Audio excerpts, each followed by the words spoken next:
Hey Summoners, how's it going? My name is Nathan Ng and I'll be your host for our upcoming changes for patch 12.10. If you've been out of the loop, the next patch is a gigantic one. There's an insane number of micro adjustments as well as system changes coming our way. For the sake of time, I won't be going over every single one, but by the end of this video, you should have a strong understanding of what to expect in the next patch. Make sure to subscribe so you don't miss out on any future content like this, and now let's get started. Before running through the hefty balance adjustments, let's talk about the cosmetics first. This includes everyone's favorite, skins. We have a few new skins coming out next patch, so be on the lookout. High Noon Samira, Scion, Tahm Kench, Twitch, and Victor are on the way to the store. Adding on to the dark Wild West skin line, these skins are going to be great additions to the popular ones like Yasuo and Lucian's. These new skins feature 8 chromas each, as well as a respective summoner icon that can be added to your collection.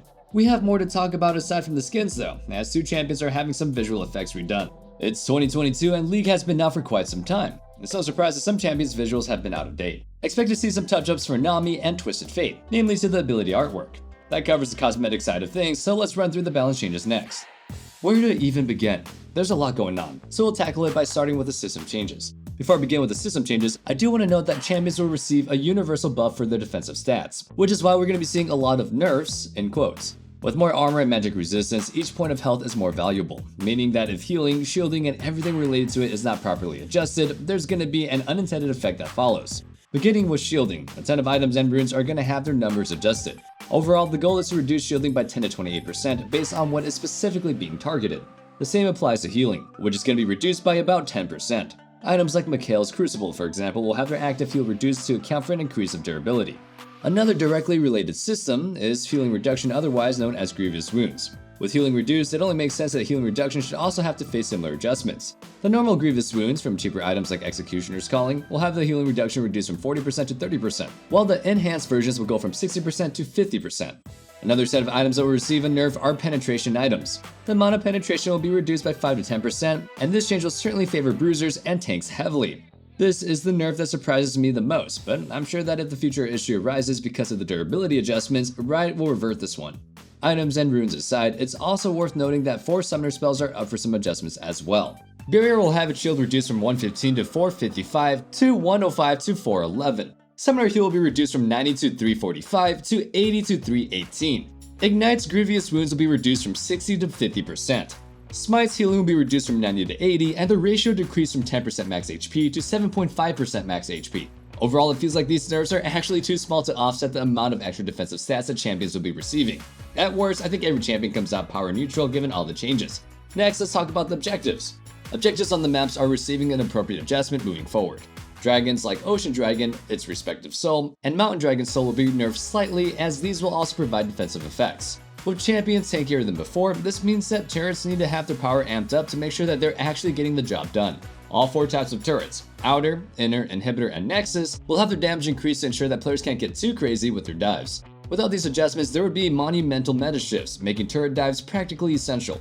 However, since Riot does plan to implement them, we can move forward knowing that whatever chaos follows, it would have definitely been worse. Finally, since champions are tankier than before, Baron Nashor also needs to have its damage increased to compensate. This is an objective that needs to pose a risk to whichever team attempts it, and with its damage increased, it should continue playing its role on the Rift.